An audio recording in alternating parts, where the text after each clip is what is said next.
I'm going to start with is kind of just a visual overview of what the neighborhood looks like. And I'll start with a map of where it is. And I want, basically, I'm just going to do this very briefly because of the very detailed information that's contained in Daniella's survey. So I'm not going to be as detailed in reviewing the entire neighborhood, but I want people to look at the pictures basically and see the sort of diversity of styles and so forth, and also to think about the rocks and the park and the pathways that connect to Yosemite Road. But let me just go through that quickly. I'm not going to dwell on anything in particular, but I'm just going to do this for your viewing pleasure. So I start with the map, and we'll be looking, starting from the Alameda part of the intersection and the little parklet there, and then we'll be moving up Yosemite to the end of the 1900 block, which is about here. And you can all see, of course, the Great Stone Face Park in the middle. So I'll try to show a couple images from that too. Right. So there's the parklet at the beginning, and we have the urn, which Trish Hawthorne had so much to do in restoring the ones that were missing anyway. And I'll talk more about the urns and the urns project a little bit, but I'm just going to go up the block step by step, house by house in numerical order. So there's 1800 Yosemite, and I'll just flip through. Across the street, 1801, you'll notice that the odd numbers are on the, I guess that would be the north side, the west side of the street. And 1806, 1811, that's my house. 1816, so these are mostly fairly modest houses until we get to this sort of Spanish style house, which was originally quite a bit smaller but got bigger, but it starts to show you the boulders in the yard, which were part of the plan to keep as much of the rocks and natural scenery as possible. Then there's the major, the earliest house built by Mark Daniels in 1911, which should be landmarked but hasn't yet been landmarked. Okay, we begin to see also some of the earlier houses. This one was a John Hudson Thomas designed house for one of the daughters of Mr. Spring, and I'll be talking about that a bit later. But we begin to see the half-timbering and Tudor style approach, which is common to the older houses in the neighborhood. So here's not an older house, but it does have the half-timbering, somewhat Tudor style. And this is also another early house built for one of the Spring daughters and her husband, and also one of the partners in the Spring real estate agency. It's a more recent house, but sort of in a fabulous 50s style.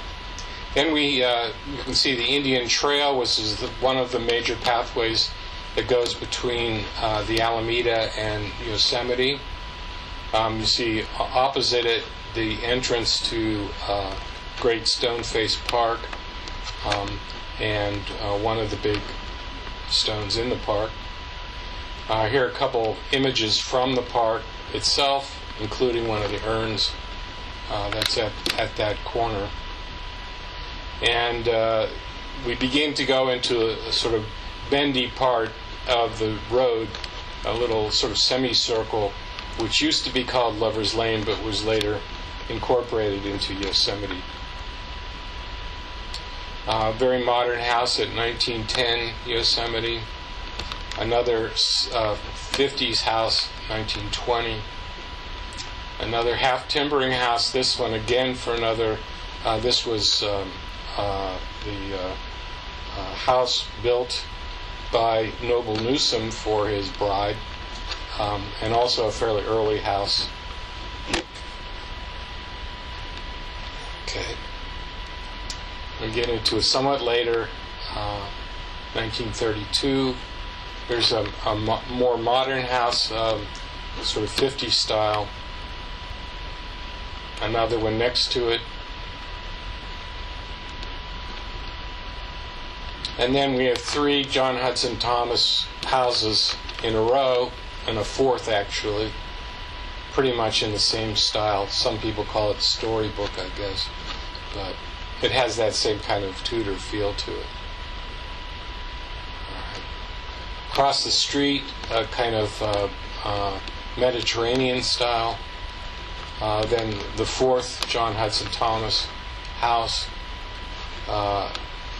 One of many spec houses, and I'll explain what a spec house is in a minute. Another one. Another Tudor style. And the very important house designed by Julia Morgan that Trish Hawthorne lives in and has documented and has been landmarked as a Berkeley landmark. Another Tudor style. This was another one designed by Noble Newsom and his brother or his partner. Designed by the builder in this case, with a very nice ceramic doorway. Another Tudor style. Again, Noble Newsom design. This is the Eby house. A couple of spec houses, Mediterranean style, getting towards the end of the block. Then a sort of 40s, 50s house. Another Mediterranean across the street. This is, I guess, supposed to be Dutch colonial style with a gambrel roof. And there's the Yosemite Steps, which is right next to that house, between it and the next house, which is this one. And then finally we end up with another parklet with an urn in it at the Arlington. So that's the scope of the neighborhood. And as I said before, what I want you to draw from that slideshow is basically some common themes like the Tudor style cross timbering, but generally speaking a diversity of styles and also diversity of income levels of the residents. So some of the grander houses were obviously owned by fairly wealthy individuals, but the more modest homes started something around $4,000 when they were built. So that's still a lot of money in 1920 terms, but still there was considerable diversity in price ranges across these two blocks. Okay, I'm going to switch to another presentation.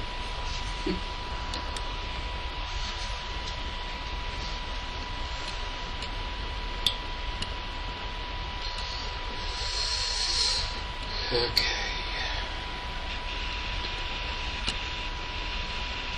Fascinating to see the overview. Yeah, I thought that was helpful because it's kind of like a walking tour. You can see the neighborhood as an entire entity, and I think that helps to set the scene for somewhat more detailed view. Okay.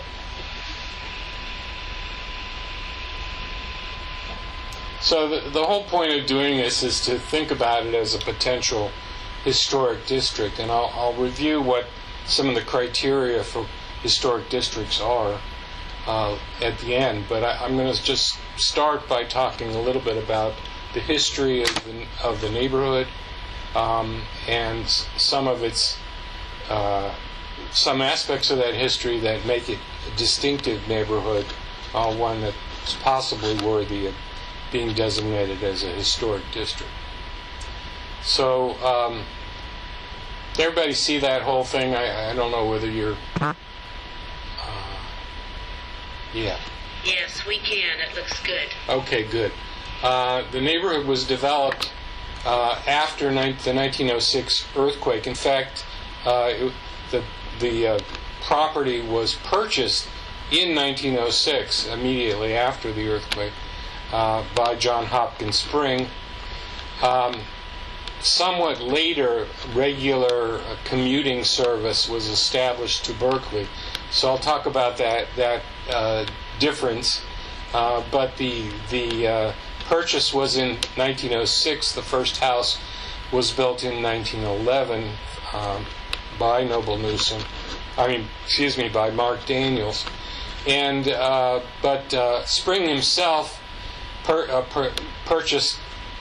decided to build a mansion on this property, and I'll show you a picture of it in a minute. That mansion was designed by John Hudson Thomas. He also, fairly soon after he purchased the property, hired Mark Daniels as a landscape engineer to lay out the streets and the lots of the neighborhood. I think that was in 1910. And besides his own mansion, a few large houses were built. Some of them for his daughters. Partly he's had several marriages by this time, and I'll explain that in a bit. But most of the other lots were reserved for what we call spec houses, that is, houses that weren't necessarily architect designed or for a wealthy clientele, but nevertheless spec for short for speculative, I believe. And may I interrupt? Yes, go ahead, Daniella. What are the houses you say built for Spring's daughters? Really, they were built as showcase houses by his son-in-law and the son-in-law's partner, who was not related to Spring. They sold the property. They sold Thousand Oaks lots, and they put up those houses as showcases to show people what could be done. And that's why they were the earliest built there. They stayed there only a few years, and then they moved on to San Francisco for another development. Yes. So it just so happens that one of them was married to a daughter, and therefore, she lived there. But there was also George Friend, another son-in-law, who also built in the neighborhood, and who took over the selling of the property after Newell and Murdoch moved to San Francisco. That's all I wanted to say. I'm going to stop now. Thank you, Danielle. And I used all of your information about these relationships in what's coming next. Okay, so in the 1920s, besides the 1923 fire, the key development a little bit before the fire was the establishment of rail lines and ferry lines that allowed people to get easily back and forth between Berkeley and San Francisco. And this is a map of the Key System Transit Company from 1926 that shows some of those lines. And if you look up to the far north there, you can see the line that goes to the Alameda, or I guess up to the station that was it on Solano? I'm not sure. The other guys could inform me about that. And there's also a picture of the streetcar that ran on the Arlington that could have reached, obviously, this neighborhood and the rest of Thousand Oaks. Okay, so I'm going to spend a little time talking about John Hopkins Spring as the real estate developer. What Daniella just said is correct. Even for Spring, he built this house, which was started in 1912, finished in 1914. You can see a picture of the mansion on the right there. It was a reinforced concrete building with marble facing. And the picture you see there is the newly renovated version. It was a school for many years, so the story basically, and I'll try to tell it shortly, is that Spring divorced his wife, who is depicted there in the center, married his sweetheart, moved back to San Francisco after living in the mansion only for a couple years, and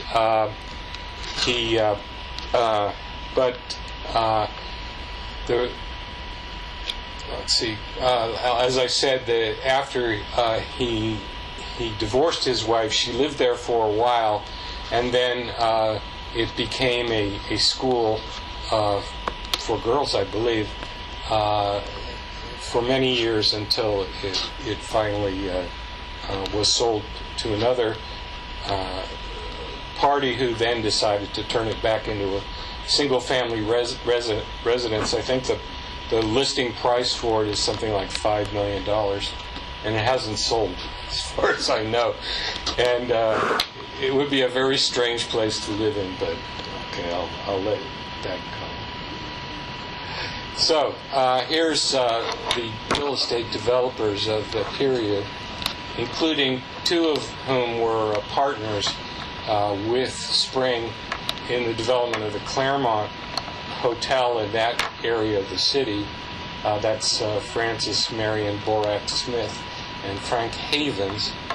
On the left is Duncan McDuffie, who built many of the other houses in Thousand Oaks and sold them. And then Louis Titus, who I think was also a partner in the Claremont area. But these were the guys who purchased the land and developed it as a kind of new commuting suburb for people who either were burned out of their places in San Francisco or decided later on to move to the suburbs. So here's an example of the ads that were produced to promote this new set of new neighborhood. And you can see it's already being called Thousand Oaks. There's the Newell Murdoch Company. And as Daniella has correctly pointed out, this Murdoch is not the same as the Murdoch who owned one of the houses on Yosemite. But Newell did own one of the houses on Yosemite, and he did marry one of the daughters. Sorry, one more thing. This Murdoch did have a house on Yosemite. The other Murdoch, which is spelled a little differently, was a son-in-law and did not live on Yosemite. Okay. I'm sorry, I got that wrong.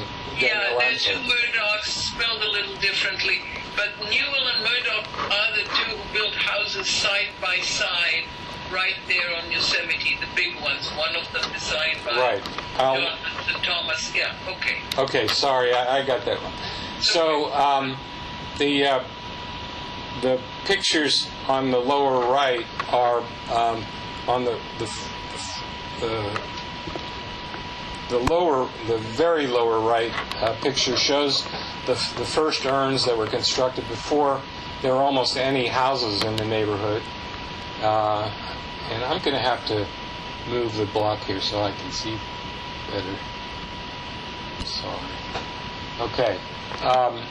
You can see actually the two houses I'll be talking about later up on the crest of that ridge there, that is Yosemite, or later to be called Yosemite. And you can see a very old, looks like 1920s car there on the right.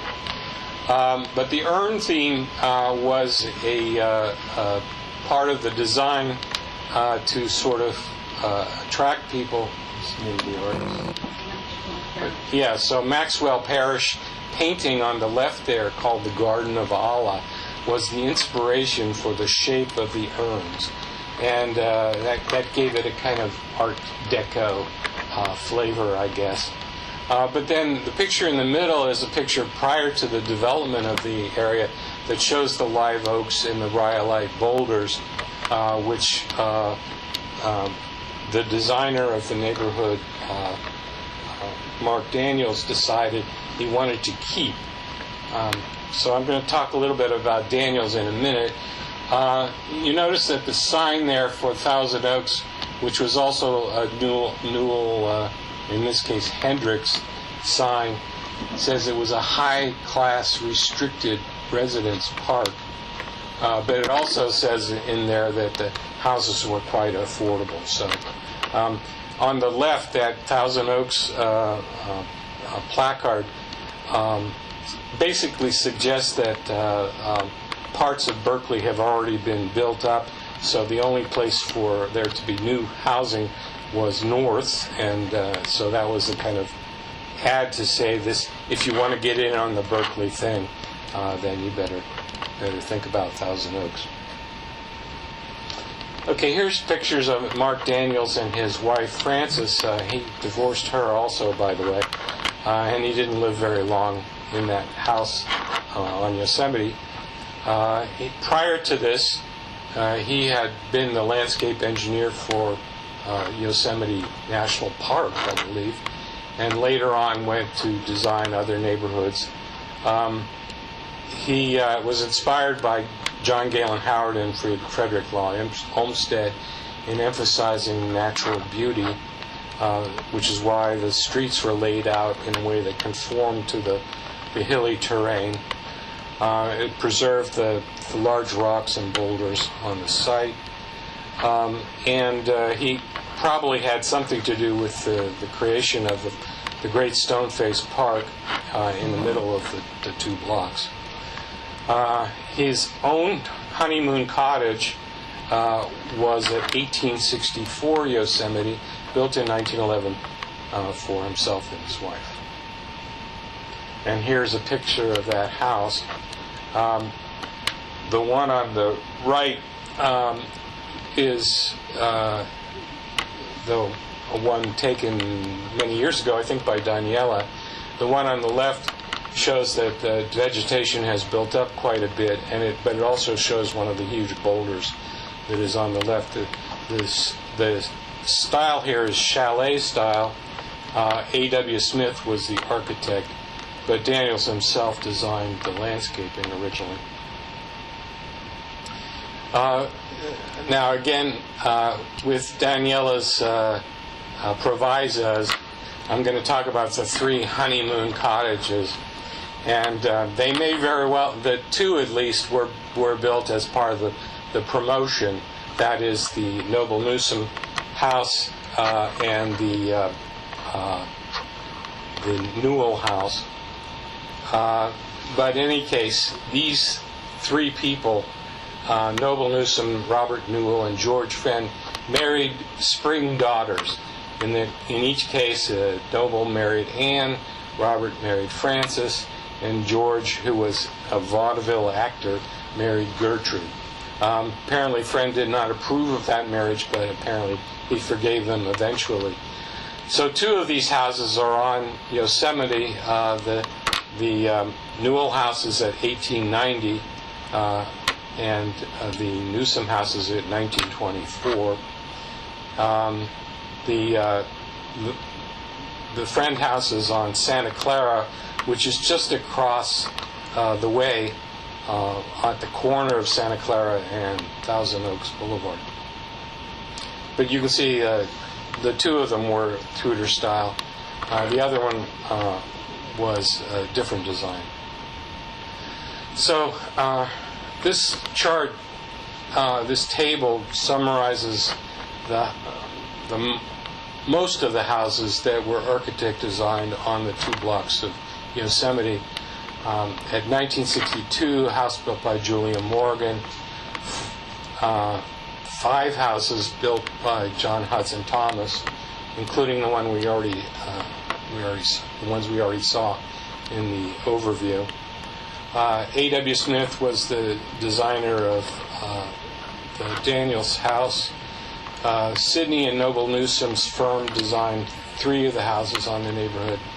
One was designed by William Stylberg. That should be Walter Stylberg. Oh, I'm sorry. Really? His name is not William. Oh, okay. I'll correct that. Thank you. Thanks. And one was designed by William Knowles, and the modern house on Upper Yosemite was designed by Clarence Tantow, Jr. I haven't included all the architect design houses, but I will do that in later versions. So here's, in many ways, the most beautiful in some ways, the one designed by Julia Morgan. That's a black and white picture, is from some years after it was constructed in 1923. As it says below, it was designated as a Berkeley landmark in 2002, and the lower right picture is a more recent photo of the house. These are 4 of the John Hudson Thomas houses that were built basically all in a row: 1941, 43, 45, and 47. These are houses designed by the Newsom firm, including the Newsom Cottage, 1963 and 1972 Yosemite. And William Knowles was the designer of the house at 1890. You can see a picture from the relatively early black and white photo of the house. We saw it from below before, looking up at Yosemite. Here's one looking down from Yosemite with 2 original urns that are no longer there, frankly. This house was recently sold, and I've got a more recent picture there on the right. And then at the bottom is a picture again from below with the 2 houses, the Murdoch and the Newell house, side by side. Okay, so I'm going to briefly review some of the speculative houses, and which we've already seen, but just to give you a feel again for the diversity of designs and the even though these houses were fairly modest houses, they were occupied by people who were kind of middle class status people, and but I think even though there's quite a lot of diversity in the architecture, there's a certain amount of uniformity of feel to it all. Okay, so now there are not as many more recently designed or built houses, and there are none really of the kind of concrete glass curtain wall type houses that you'll see in other parts of Berkeley. Okay, I want to turn now to emphasize the beauty of the area, and particularly the return to the urns and the rocks theme. And I've got 2 pictures in the middle of the boulders in Great Stone Face Park, and a picture of the view looking down Yosemite towards Mount Tamalpais, which I think sort of shows the attempt to take advantage of whatever natural beauty existed in the neighborhood. So the people who were the initial owners of these properties were either retail merchants or engineers of various kinds. And so a good example would be Henry Hink, who was a manager of one of the departments at the Hink department store in downtown Berkeley. Another was manager of the Hales department store, Watson Sayers, in 1967. You had 4 engineers on the list here: Harry Holbrook, Wallace McGregor, who owned the Julia Morgan House, and Robert Fisher and Mark Daniels himself. So this is just, again, to emphasize the point that these weren't people of modest means, but they were not as rich as Spring himself or the real estate folks who were early owners of houses on Yosemite. Okay, so I'm going to finish really by talking about what are the criteria for designation as a historic district. And in reviewing that, those documents that talk about this matter, the basic definition is that a historic district is a group of buildings that relate to one another historically, architecturally, culturally, or archaeologically. And the criteria suggest that they have to be cohesive in some way to be a district. There has to be a certain amount of uniqueness, and they have architectural integrity. We have examples of historic districts in Berkeley of La Loma, Panoramic Way, and the Civic Center.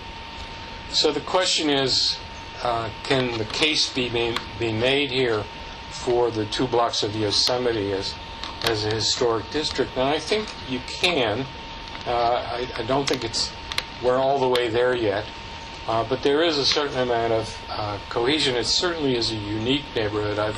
I've surveyed a lot of other neighborhoods in Berkeley, which are also in many ways unique, and that's partly what is the intention behind designated historic districts, is to conserve that uniqueness or preserve that quality of life that goes with the cohesive and architecturally integral neighborhoods. So I'm just going to end there and see what kinds of feedback you guys want to give us. So the idea of doing this was to sort of rehearse it prior to educating our neighbors who have to approve of an application for historic district status. And so this is kind of a trial run, and I thank you for listening. Well, thank you so much, Jeff. You have a question, Margareta? Yeah. Yes, I have a quick question. Thank you for that presentation. That was very informative. Were the mid-century modern buildings, were they infill on gardens of other properties, or were they replacements for buildings that had been razed or burned? There were very few replacements. There have been quite a few modifications. And Daniella could speak to that probably better than I can, but I know there's one rental house that was modified considerably. There were additions added to several of the houses. I don't think the plots have changed from the original plotting. So the original plots are pretty much the same as the ones that exist today. The mid-century modern houses were built on lots that had been built on before because they were difficult to build on. They were sort of elevated from the street, not easy to get to. Okay, that makes sense. In fact, reason I asked- one of those modern houses has a giant monolith, a low-lying one, right in front of the front door. So to give you an idea, and it's way up on a hill, so it gives you an idea of the extreme building conditions for that particular house. That's interesting because in my neighborhood, the 3 mid-century modern buildings, all of which are very ambitious, were built on the gardens of the properties next door. Yeah, my guess is there was nothing there because of the topography. Right. This was so fascinating, Jeffrey. I thought you did an excellent job. And I think I like how you, took the different architects and just showed the houses specific to those architects after the overview. It just helped for me to get familiar with those different designs. And I think you're right. I think that there is a continuity, even though they're so different. It feels like, the early suburb where you give people options. There's just something. But any other questions or comments that people would like to make?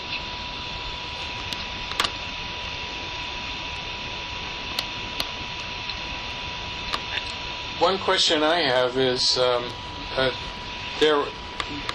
one of the things I did that was different from Daniella's survey was I left off houses that weren't actually on Yosemite, but were rather good examples of early Berkeley architecture, and but which are very close to Yosemite. And I think one question I have, as it is, there were a lot of houses on those 2 blocks, and that means a lot of neighbors, and we have to get more than 50% to agree to apply for historic district.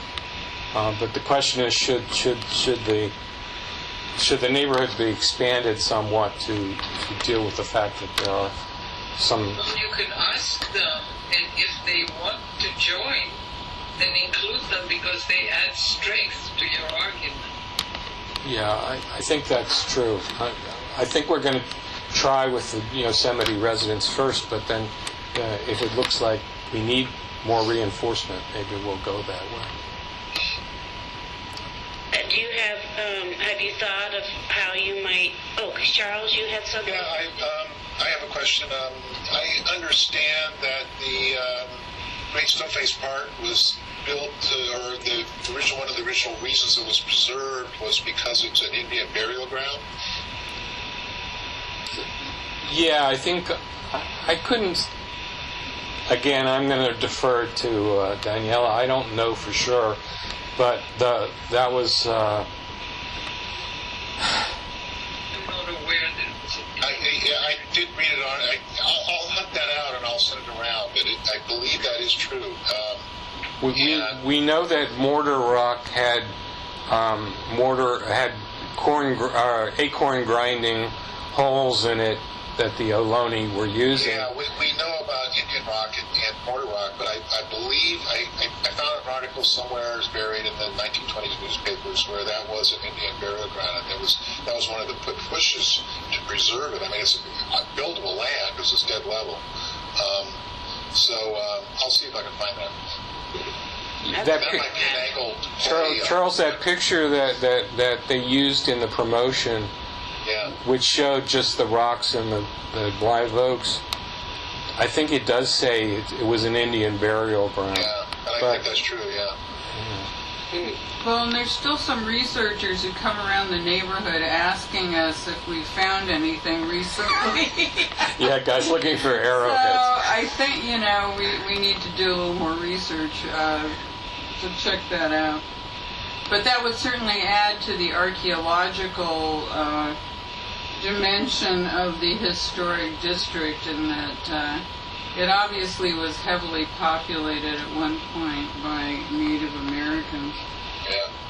I don't know if it was populated or they passed through because they moved around. You know, and it was never a village, and that's why I don't think that it might have been a burial ground.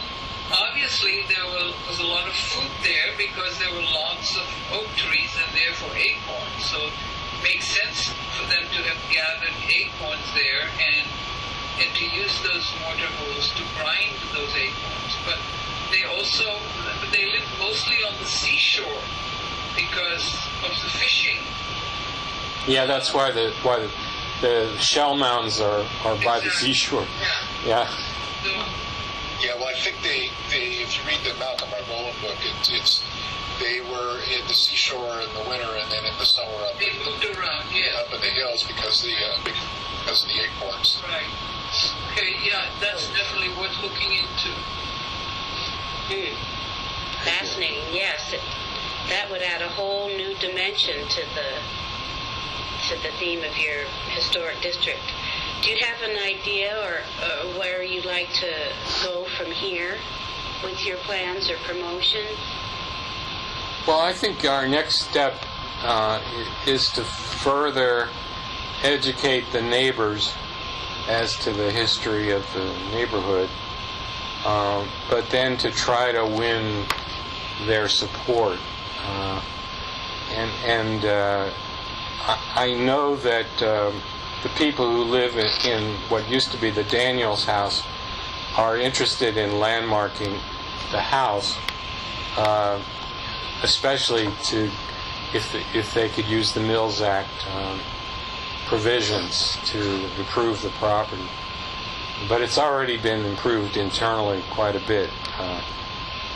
The owner of our house, what was his name? Yeah, Michael McCutcheon did a lot of the renovations of houses on the street, including that house, and did a very nice job. But he was pretty careful about preserving the exterior, as you have to if you landmark a building. Very good. I'm just going to say, Jeffy, I really appreciate your presentation and all the work that you put into it. It was very, very informative, very, very nicely done. Thank you. Oh, okay. No, and I owe a huge debt to Daniella and to Trish. Trish is the first person that I heard present this history. She did it much better than I did. But and Daniella, amazingly deep research. Yes. And deep knowledge. That's for sure. That's for sure. It would have been impossible to do it. Well, thank you so much. And maybe, let's see, the timing, I think, looking at our agenda, let's see where I put that. Was there any, yes, Daniella? Well, it's just that here I find that, Baja had a house tour in that area, in this area, in 2007, and I'm just looking at the newsletter, an article about it, and here it is. It says Great Stone Face, which became the centerpiece of the park, and has reminded us of the fact that this had been an old Indian burial ground. So here we go. But still, I mean, we need to find the source for this, right? Yeah, and I think the old literature confused the two Murdochs too. So And they certainly did. Yeah. Which you did a great job, a detective job in. Well, thank you so much. And let's see, our timing, supposedly we have 5 more minutes. Uh-oh, where's everybody? We're here. All of a sudden I don't see anybody. What happened here? We're all here. Oh, there it is. Okay, I must have touched something. Scared me. All right. Was there anything you wish to add Margaretta, any update on? What I'm up to. And it gives us insight into,